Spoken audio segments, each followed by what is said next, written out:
Just as we've heard from tourism officials on our side of the border about lower numbers of Canadians coming here, the company says Ontario's tourism sector is now experiencing a sharp decline in U.S. visitors.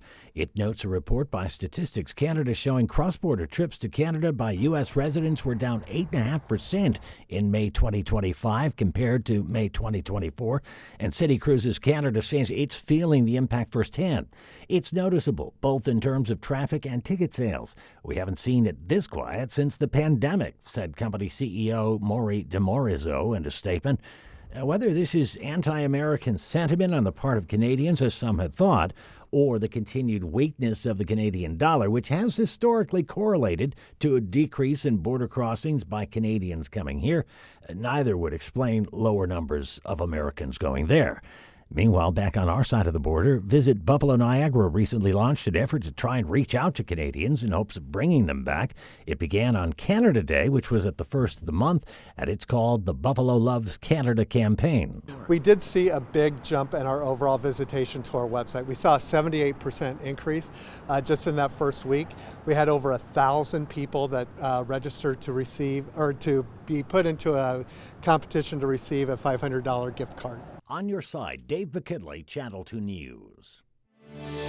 Around 10 Wednesday morning, Immigration and Customs Enforcement agents arrived at Asia Food Market to execute a search warrant. Members of law enforcement securing the scene with caution tape, closing the business for the day. According to the supermarket's lawyers, a few employees were arrested. One attorney says ICE agents seized some of the employees' cell phones, computers, and records, adding in the past ICE has questioned the business about their hiring practices. It is their belief that all of this is done illegally, when our experience is that they do obtain their employees the legal way and they have their I-9 paperwork in order, and that this is just a way to interrupt a lawful business for a period of days. The FBI and IRS criminal investigation assisting in this raid. A spokesperson from ICE issuing a statement that reads in part, quote, "Due to the ongoing nature of this criminal investigation, we cannot provide additional information at this time." You can see there's about 17 cars parked out here to round up probably half a dozen people.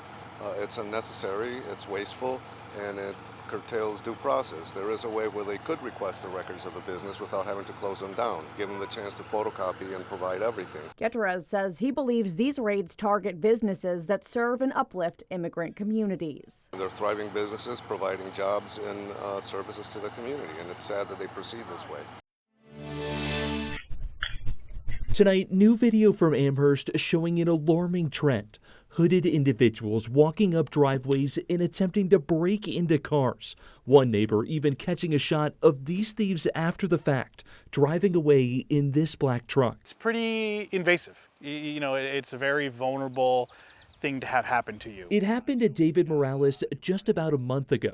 You can see it here in this surveillance video he shared with us. Two individuals with their faces covered and hoods up, walking past his security camera and towards his car, only for his light sensor to kick on and send them scurrying down the driveway. This is something that you just sort of really, unless you're awake 24 hours a day, you're not going to really be able to stop. The latest numbers showing that, with at least 7 cars being stolen in Amherst in each of the last 4 weeks, and the number of car thefts annually increasing by over 92% since 2020. It's definitely something that our officers are coming across almost nightly. Chris Meyer is a captain with the Amherst Police Department. He tells me his department is very aware of this trend and wants to assure residents that they're taking these matters very seriously, increasing patrol in areas that have been hit, working to recover stolen property, and making efforts to prosecute those responsible. But says stopping this trend is also going to take your help as well. A large number of the cars that we have taken are taken with the key inside. I think the best thing that someone could do if they did not want to become a victim of this is to just make themselves a tough target, hard target. And the easiest way to do that is lock your car. If you have the ability, leave it in the garage. When you call 911 on Grand Island, you're not just routed to some faraway center. You're talking to someone who lives just down the street. But that could soon change. I don't think it's broken. I really don't. I don't think it's broken. The Down Board is considering dissolving Grand Island's independent fire dispatch center and shifting to a centralized system operated by Erie County. Maybe we could save a few bucks here and there, but is it worth that in the big picture? I don't know. I don't think. So you'd have to really prove that to me. For decades, Grand Island's local dispatchers have responded to thousands of emergencies each year with speed, accuracy, and neighborhood know-how. We are the only individual fire entity in Western New York that has its own dispatch center. We're offering more services than just about any other fire entity in Western New York, and we're doing it at a very reasonable price. Peter Capola, a member of the dispatch committee, says Buffalo's centralized system is professional but overstretched. He worries Grand Island calls will get lost in the volume. They cover the entire county, so they cannot give that individual care that we think is so important. The dispatch center costs about $450,000 a year. Some say it's money well spent. Over the years, we have learned exactly what we need, and we know how to respond in an efficient way, and we've done this now for many, many years. Town leaders say they're in the early talks, but community voices could shape the future. The cries of a father at a home in Lackawanna Tuesday night as firefighters worked to rescue one woman, a child, and a 1-month-old baby inside. Neighbor Nick Radka describing what happened. Followed the first truck in and seen a little girl on the top of the roof and the father in the yard screaming. Lackawanna firefighters saving that 5-year-old, tossing 2 charred air conditioners on the ground to get inside for the others. The smoke was just blowing out of the house, so it happened so quick. Finding those 3 victims in an upstairs bedroom, removing them from the house. Despite those heroic efforts, though, fire officials say the 4-year-old and 28-year-old woman later died from their injuries. The 1-month-old baby and little girl saved on the roof are still recovering. I'm grateful, that they saved lives. I pray that they all get the comfort they need right now. This is Ricky Crouch and Amanda Thompson together in a Two on Your Side interview in 2022. They were a couple for 4 years, but the relationship turned sour, prosecutors providing a timeline of events from this year. April 12th and May 19th, Crouch unlawfully entered her home. May 20th, he was arraigned, bail set at $50,000 cash or bond, and posted, along with temporary orders of protection. But that evening, Crouch violated the order of protection. On May 23rd, he was back in court and released. Thursday, July 17th, Thompson was killed. Amanda Thompson and her adult daughter were sitting on the front porch of their home. He exited his vehicle, immediately walked towards the front porch and started firing a 9mm pistol rounds into Amanda Thompson. She was struck multiple times. Her adult daughter witnessed those shots. She fled into the home. Prosecutors have charged Crouch with first-degree murder. Here's why. Prior to this killing, the defendant has been convicted of murder. He spent over 20 years in prison for murder and finished parole. So did the system fail her? I do think that there is an analysis that should be done and will be done, and our office is going to participate in it. But for right here and right now, what we are doing is moving forward with the allegations against Mr. Crouch. He has several other charges, including burglary and criminal possession of a weapon and endangering the welfare of a child. I think the motive is violence. It's a violent homicide. It's a domestic violence case. Crouch remains hospitalized. He was arraigned at ECMC as he recovers from a car crash as he was trying to evade police after the homicide. On Your Side in Buffalo, Claudine Ewing, Channel 2 News. It's not going to go away, and we're not going to stop asking the questions. Niagara District Council member David Rivera is still upset the council learned of the hit-and-run crashes involving Sheriff's Chief DJ Granville, not from Buffalo Police, but from a Two on Your Side investigation in March. They could have talked about the incident the day up or the day after, and they didn't. Granville was driving a sheriff's vehicle when he tore through Rivera's West Side District a year ago. striking or damaging 8 vehicles but somehow managing to avoid a breath test or criminal charges other than jaywalking. You're being selective. Anybody else would have, if they refused the breathalyzer test, they probably would have been arrested and probably would have went to jail and been arraigned. In this case, none of that happened. And so the people look at this and say, what's going on? 2 recent appearances by Buffalo Police Commissioner Al Wright at the council's Police Oversight Committee also did not satisfy Rivera, who is a former police officer. Buffalo Police Lieutenant Lucia Esquilin, Granville's sister-in-law, is under internal investigation for her role in the matter. We understand that the case is under investigation. However, we wanted to talk about procedures, how police respond to accidents, hit and runs, when the body cameras come on. And we asked, in this case, why didn't that happen? Rivera is now asking State Attorney General Letitia James to get involved. Writing in a letter to James, quote, "Due to the length of the investigation, lack of transparency throughout the process, and numerous conflicts of interest, I am respectfully requesting an investigation by your office as a second neutral third party." We want the Attorney General to look at the day of incident. Why weren't things done that should have been done? Was there misconduct? Was the conduct appropriate? That's what we want them to take a look at. A spokesperson for James says her office is, quote, "monitoring the matter." The Niagara County DA was appointed special prosecutor in March, but 4 months later has provided no information to the public, which Rivera says is leading to public distrust in law enforcement. But we're going to continue to patrol the streets of Buffalo. We're going to continue to need the public to come forward to help us. And I really don't think they're going to do that if they don't trust in us.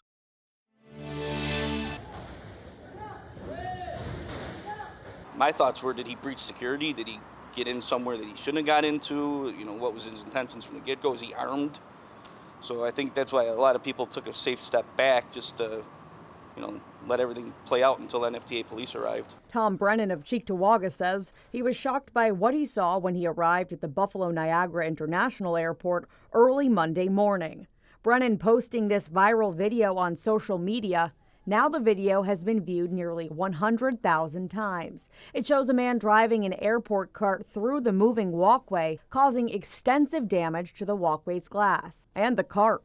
NFTA police arrested 29-year-old Kevin Sinning of Wyoming following that incident. Police say Sinning was visibly intoxicated. Could tell something wasn't right with him. He was not responding to demands from the people telling him to stop in that at all. He was totally disregarding the people around him. Brennan says he believes NFTA police responded quickly and appropriately. I'm guessing it's going to be a learning experience for everybody involved because, like I said, this got to be the first time this ever happened at our airport. We're very grateful for the swift action of our police officers and also of the onlookers who did, also alert police. And again, these are the things that we take very seriously. Right now it was only property damage, but you also want to make sure that nothing like that can happen again where people do get hurt. We cannot afford another water boil.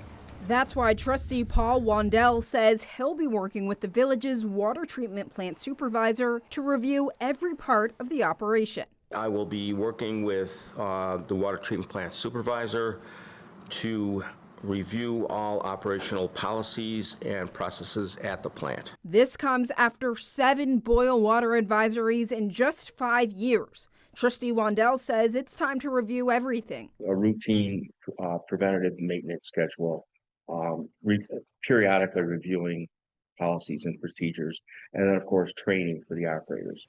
That all those components add up to an effective operation. Village of Fredonia Mayor Michael Ferguson says that the village is looking for long-term solutions. It's time to look at another alternative. And that includes upgrading the current plant or connecting to Lake Erie through the North County Water District through the city of Dunkirk. Between $37 million just for a brand new water treatment plant, not including the dredging and everything else that would be done, we'd be looking at under $1 billion for this.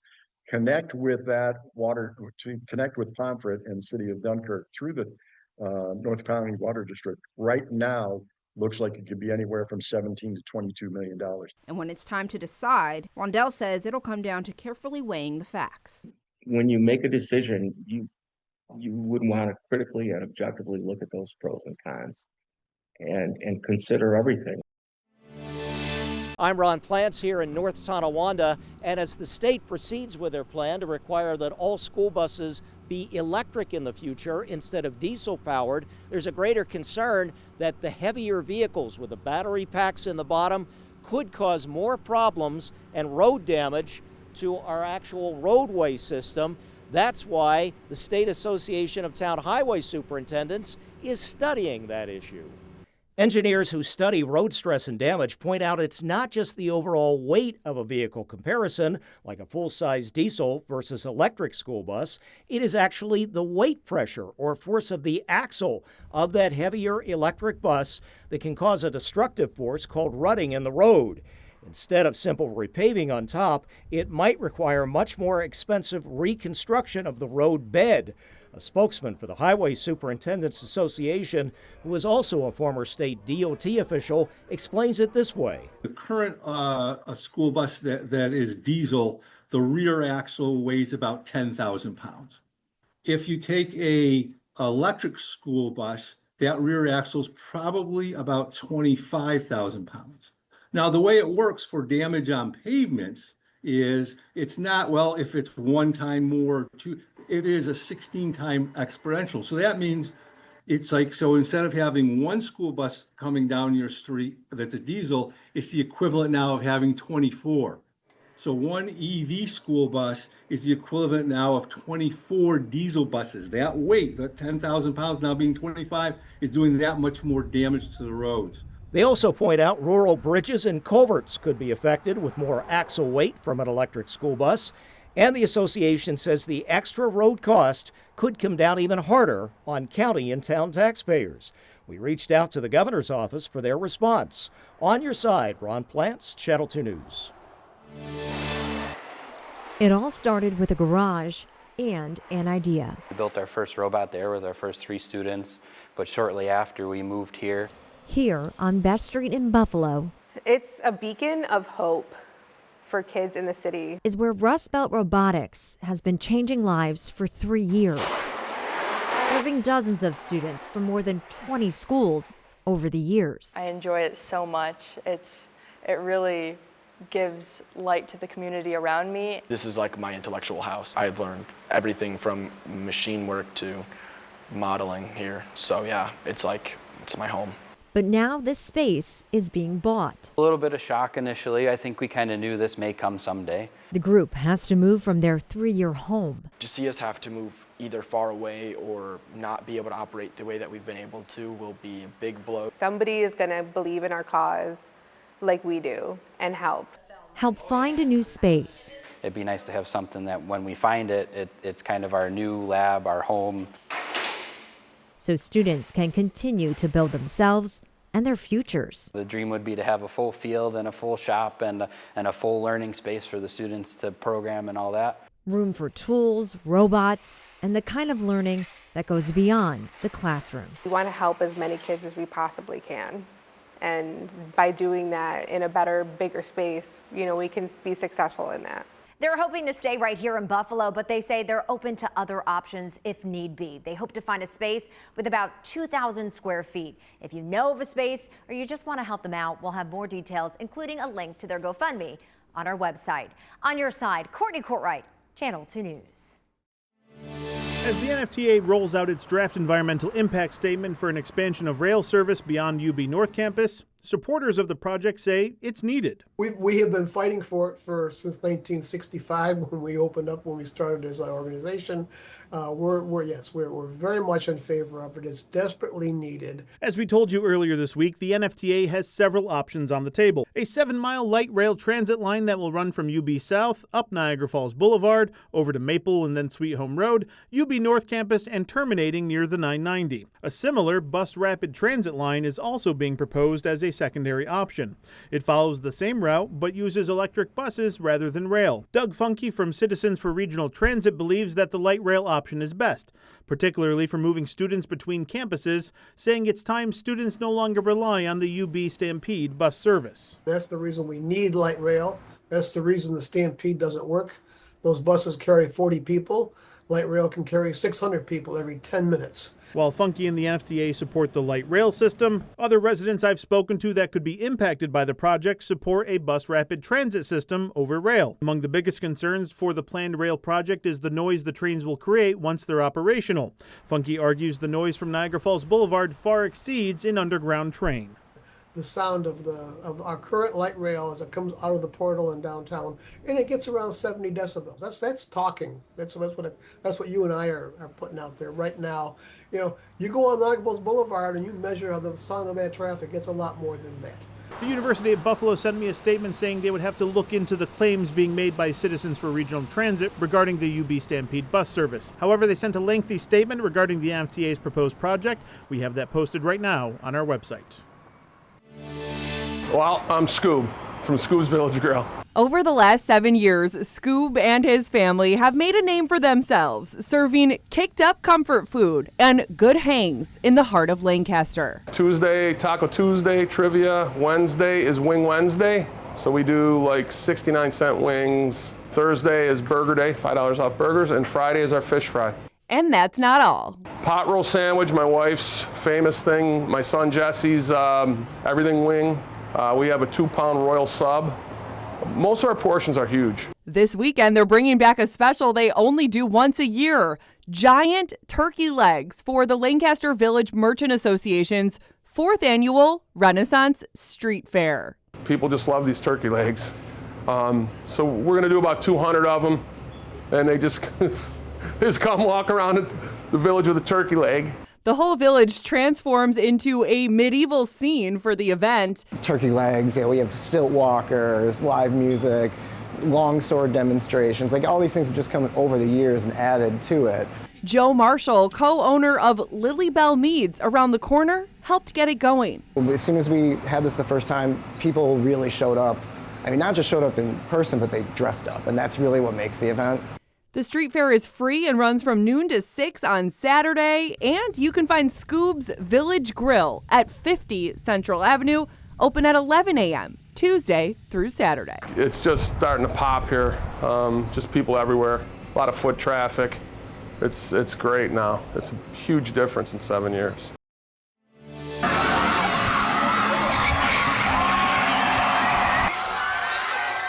Oh, and the crowd goes wild as Bills QB1 makes his entrance to tonight's blue and red scrimmage, sporting that iconic red helmet. It looks sensational. Tonight's practice at Highmark Stadium marks the unofficial start of the season, and we have every angle covered for you. Good evening, everyone. I'm Mary Alice Stemler. Scott is off tonight, and we're going to start this evening with team coverage. We have Andy Payton in front of Highmark Stadium and sports director John Scott inside. And of course, meteorologist Dan Russell has your forecast covered. We begin with Andy Payton hearing from some hopeful fans. Right, Andy?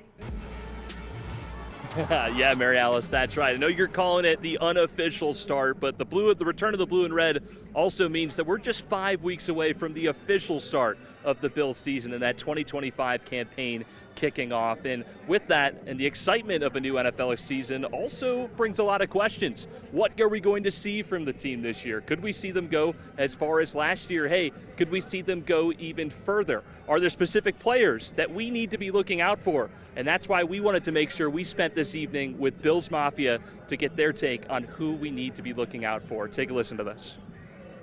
I don't see a team in the league right now that could beat them this year. Not one. Go Bills, Super Bowl, baby, Super Bowl! We're going to make it all the way.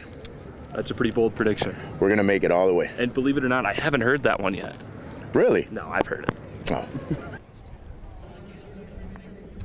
Yeah, 50,000 fans, we're told, are in attendance today for a practice. This isn't even a game. This is just a practice here that we're seeing, but the fans still want to be out here and still want to support the team. And part of the reason is because this is one of the last times we're going to see the team inside the old Highmark Stadium, what will soon be the old Highmark Stadium, with that brand new stadium being built as we speak across the street from us right now. Fans are so excited to get there next year, and they're hoping we mark a championship banner at the start of that as well. We'll have to keep our fingers crossed on that one, right, Mary Alice? We're going to have much more on today for you at 7 and 11 But signing off now in front of Highmark Stadium here, the official Bills Mafia correspondent, Andy Payton, Channel 2 News. Yeah, Andy, you're pretty brave to poke the bear there, but it's all in good humor. We get it. Thank you.